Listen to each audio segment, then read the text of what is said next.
जैसा कि हम सब जानते हैं कि दिल्ली में भाजपा की खुशी देखी जा रही है। भाजपा की जीत की खुशी में दिल्ली पूरा झूम रहा है और इसी की झलक रानीगंज में भी देखी गई। जी हां, नेताजी मोड़ में नजर आया ये खुशी। भाजपा नेता बप्पा चैटर्जी और भाजपा कार्यकर्ताओं ने ढोल पटाखे के साथ खुशियां मनाई। साथ ही उन्होंने टीएमसी सरकार पर भी शब्दों के प्रहार किए हैं और इसी का जवाब देते हुए आज रानीगंज टाउन टीएमसी अध्यक्ष रुपेश यादव ने आज करारा जवाब दिया है। रुपेश यादव ने, आइए जानेंगे क्या कहा है। लेकिन आपको यह भी बता दें कि रुपेश यादव ने यह कहा है कि बंगाल में भाजपा मानो ऐसा ही है जैसे मुंगेरी लाल के हसीन सपने।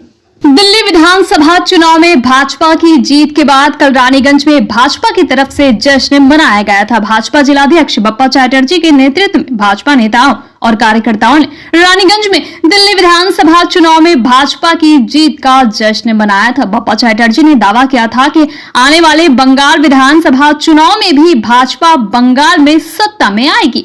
आज रानीगंज टाउन टीएमसी अध्यक्ष रुपेश यादव ने इसका करारा जवाब दिया। उन्होंने बप्पा चैटर्जी के इस दावे को मुंगेरी लाल के हसीन सपने करार दिया। उन्होंने कहा कि सपना देखने का अधिकार सभी को है, लेकिन वो सच होने वाला नहीं है। उन्होंने कहा कि जो बप्पा चैटर्जी रानीगंज में चौराहे पर खड़े होकर दावे करते हैं, उनको ये समझना चाहिए कि आज पूरे देश में क्या हालत है। साथ ही आइए जानेंगे विस्तार के साथ son of Bengal news channel के माध्यम से कि रुपेश यादव ने और क्या कहा।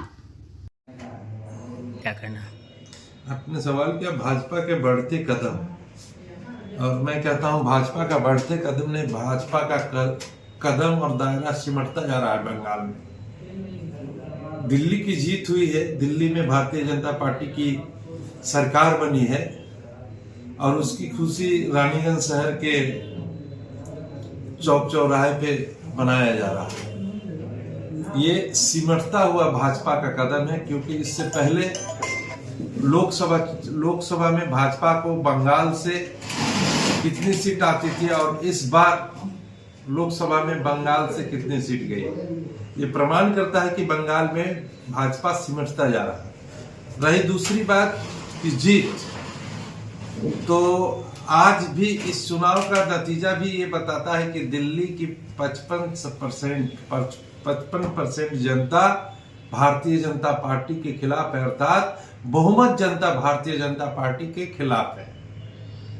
अच्छा, ये वो सपना देख रहे हैं और सपना कभी भी सच नहीं होता है।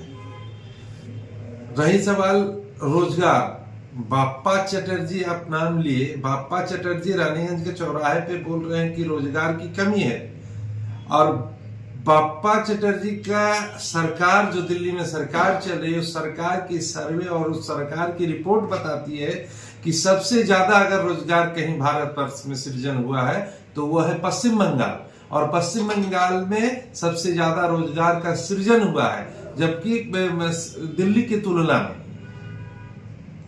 वही सवाल वो अपने वक्तव्य में बार बार कर रहे थे कि से दिल्ली झांकी है, बाकी है, तो ये वो सपना देख रहे हैं और सपना देखने से किसी को रोका नहीं जा सकता है।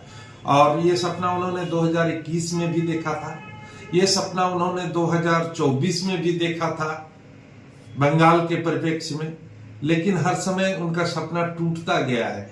रहा सवाल, खुद बप्पा चैटर्जी बोल रहे हैं कि बंगाल में जो प्रकल्प चल रहा है उसे बंद नहीं किया जाएगा, आने के बाद और बढ़ा दिया जाएगा।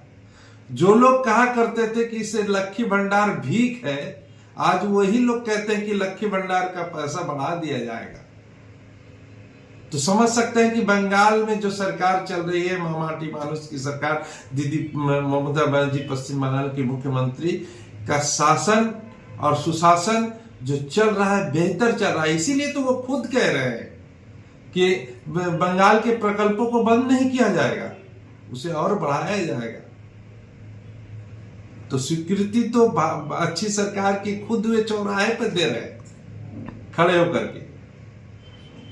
क्या भाजपा के लोगों के मुंगेरी लाल के हसीन सपने हैं, और बंगाल में उन्हें सब जो कह रहे थे झूठ का, करप्शन का, उन्हें सोचना चाहिए चौक चौराहे पे खड़े होकर के आप बोल रहे हैं कि बंगाल में दिल्ली झांकी है, बंगाल बाकी है। आपको समझना चाहिए, आप जिस 56 इंची सीना वाले प्रधानमंत्री की बात करते हैं, गृह मंत्री की बात करते हैं, एक समय था जो बांग्लादेश हमारे सामने रेंगता था, आज वो बांग्लादेश हमारे सामने आंख दिखा रहा है। आज बांग्लादेश बंकर बना रहा है। आज विश्व गुरु बनने की बात कही गई थी हम सबसे कि भारत विश्व गुरु बनेगा। ऐसा विश्व गुरु बना है कि अमेरिका से हमारे देश के लोगों को जहाज में भेजा जा रहा है, हथकड़ी पहना करके, पांव में बेड़ी, हाथ में बेड़ी, एक आदमी इसके साथ दूसरे आदमी का बेड़ी, और वो शौच करने भी जा रहे हैं तो रेंग करके जा रहे हैं। ये विश्व गुरु बनाया है हमारे भारतीय जनता पार्टी ने। शर्म आनी चाहिए इन लोगों को जो चौराहे पे खड़े होकर के बड़ी बड़ी बातें करते हैं, उनको शर्म आनी चाहिए। आज बंगाल के सभी प्रकल्पों का तुलना करके और इनका कॉपी करके और अन्य प्रदेशों में यही भारतीय जनता पार्टी चला रहे हैं, और हमारी नेत्री, हमारी दीदी को गाली देने का, नेता को गाली देने का काम कर रहे हैं। इन लोगों को शर्म आनी चाहिए। जो लोग कहते कि विश्व गुरु बनेंगे, वहां विश्व गुरु तो दूर की बात है, बांग्लादेश जैसे छोटे देश जो हमारे ऊपर निर्भरशील था, आज वो भी आंख दिखा रहा है हमें। इन लोगों को चुल्लू भर पानी डूब मरना चाहिए। ये लोग यही जब भारतीय जनता पार्टी के लीडर थे, हमारे माननीय प्रधानमंत्री, कहते थे रुपया उस देश का गिरता है जिस देश की सरकार गिरी हुई होती है। आज डॉलर के मुकाबले रुपया 87 पहुंच गया, अर्थात उन्हीं के कहे अनुसार आज दिल्ली की सरकार गिरी हुई सरकार है। और ये लोग रानीगंज के चौराहे पे आकर के बड़ी बड़ी बातें कहते हैं। पहले आईने के सामने खड़े होकर के आपने जो कहा है उस पर खरा उतरा है या नहीं, मोदी की गारंटी क्या थी और मोदी कौन सा गारंटी को पूरा किया है, आप मोदी की गारंटी की बात करते हैं। ये इन लोगों को पहले आईने के सामने खड़े होकर के सोचना चाहिए, फिर जाकर के रानीगंज के चौराहे पे आकर के भारतीय जनता पार्टी का गुणगान करना चाहिए। डॉलर के मुकाबले रुपया 87 पहुंच गया, बांग्लादेश बंकर बना रहा है, आंख दिखा रहा है। अरे विश्व गुरु हमारे देश के लोगों को बेड़ी पहना करके हमारे देश में जहाज में लाद करके भेजा जा रहा है, और हम विश्व गुरु। सन ऑफ बंगाल के माध्यम से हर खबर आप तक सबसे पहले पहुंचाई जाती है। सन ऑफ बंगाल जहां यूट्यूब, फेसबुक और वेबसाइट हर जगह पे है। हमारे यूट्यूब पे आप देखिए सन ऑफ बंगाल की खबरें। इसके अलावा सब्सक्राइब कीजिए, फेसबुक पे जाइए, फेसबुक पेज को फॉलो कीजिए। इसके अलावा हमारे वेबसाइट पर भी जाकर आप देख सकते हैं हर तरह की खबरें सबसे पहले। जी हाँ, हमारा वेबसाइट है www.sonofbengal.in। धन्यवाद।